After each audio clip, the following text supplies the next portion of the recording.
Our feet are the most telling part of us. They tell us exactly where we want to go. It tells you exactly where other people want to go. So watch for this. If you're at a networking event or even at a bar, start to notice, where do people's feet point? Do they point to you, or do they point to the door or to somewhere that they want to go? And generally one foot will stay straight, the other will be pointing the opposite direction. That's how you know that they want out of there.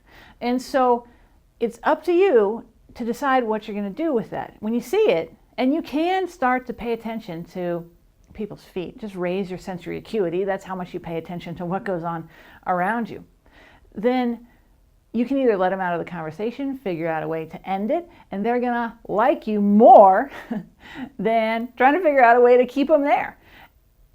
Our feet are the part of us that we have the least control over. So they're going to show this, and it's going to happen unconsciously. You're not even going to know what's going on. And I found myself doing this the other day. I was cornered at a networking event, didn't want to talk to whoever was across from me, and I noticed where my feet were, and it really happened. One of them was pointing towards the door. I couldn't wait to get out of there. So honor what other people are doing across from you. Let them out of the conversation. And when you see this happen for yourself and you feel it, then do what it takes to just get out of there and be polite as you can.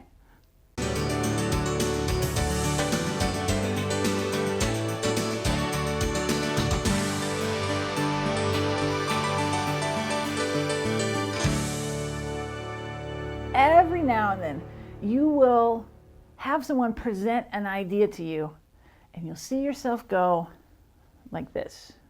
And their idea is probably a little bit outlandish. And the reason you're doing this is not only to block yourself a little bit from them, but also it shows critical evaluation, where they've got your attention, but you're not really into what they're selling.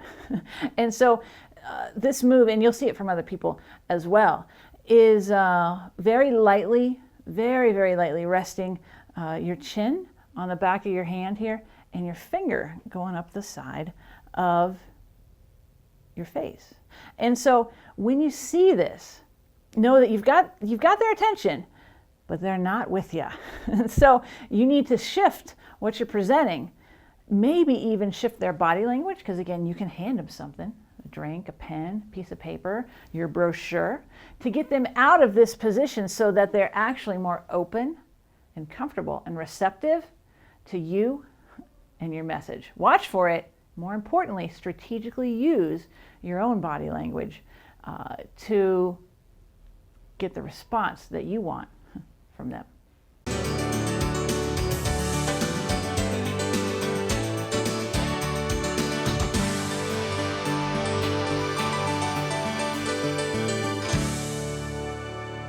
Did you ever have this happen to you?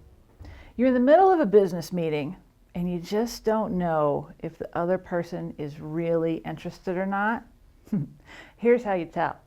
Notice what's the angle of their back and the tilt of their head. Are they like me, nice and relaxed, kind of checked out? Or are they forward a little bit? Are they ready for anything? Right? When people's feet are directly under them so they could stand up, that's when they're interested. That's when they're just about ready to sign on the dotted line. And if you still don't know, if they're even curious about what you're offering, notice the tilt of their head. You notice your dog does that even with a squeezy toy? What's that? People will do that as well. And so just start to notice, are they ready for action and a little curious? Or kind of back and not interested.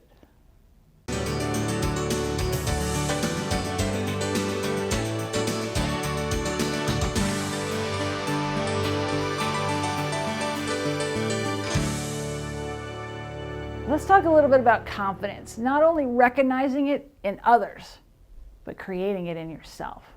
Every one of these moves that we've used, you can start to use to create the corresponding emotion in yourself. And this is a really powerful one. Whenever you need more confidence, just go like this.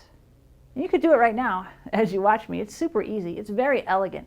Not only does it look confident, but it will create confidence inside of you. And I've used this right before I've gone on stage, because sometimes I'll speak to audiences of thousands and I need to be at my best. And so when I do this, I'll feel myself go from maybe anxiety and nervousness into a centered, confident state. It really works. It looks great. You can point this way if you're on stage yourself. No one's going to know that you're doing this to increase your own confidence. You can do it in an elevator, totally under the radar. Just lightly touch the pads of your fingers together. Now, some people have made this into a little bit of a sinister move, like Mr. Burns from The Simpsons, where he goes, "Release the hounds." Okay, he's very confident in what he does because he has all the money in town in Springfield, and so it's not necessarily an evil gesture unless you make it that way. So have a little bit of fun with this. Most importantly, use it. If you don't use it, it's not going to work. Good luck.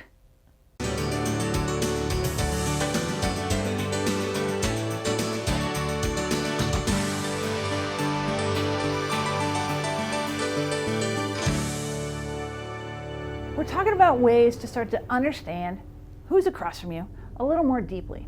So people will guard themselves when they're not that comfortable. Your job is to make them comfortable, assuming that you're paying attention and you actually want to reach out and make the effort to open them up. This can be important in sales. It can be important in making new friends and new connections. And watch for this. People will do this sometimes. One of the worst TED Talks I've ever saw, the speaker did this through the whole event. It's not uncommon to want to guard yourself when you have an audience and lights on you and you're saying interesting, cutting edge things. But this is pacifying too. You see how I'm rubbing my arm a little bit like this? That's kind of like giving yourself a hug. And some people say it's a little bit like like our moms would hold us when we were young. So it can bring you back to comfort. But guess what? When you see this, again, just like as when someone crosses their arms or you see them in a fig leaf position, if you hand them something that they want, they'll take it and they'll open up their physiology and their neurology so that they're open and comfortable in the situation. Watch people, make them comfortable, and they'll love you. Give it a shot.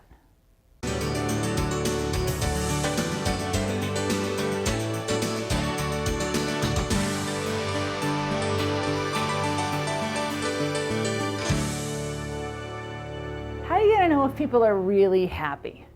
Is it that smile on their face? Does that really tell the truth? Well, actually, your eyes are in charge of smiling. So there's muscles right here. And now that I'm getting older, the creases are a lot deeper. But that's how you notice. That's how you tell if people are truly, genuinely happy. So I'm going to try to demonstrate the differences here. So one smile could look like this. Another smile like this. You see the difference in my eyes? These muscles right here are contracting just a bit. The Pan Am smile is without the eyes, the ocular muscles, and it's just the lips, which is different than a real smile.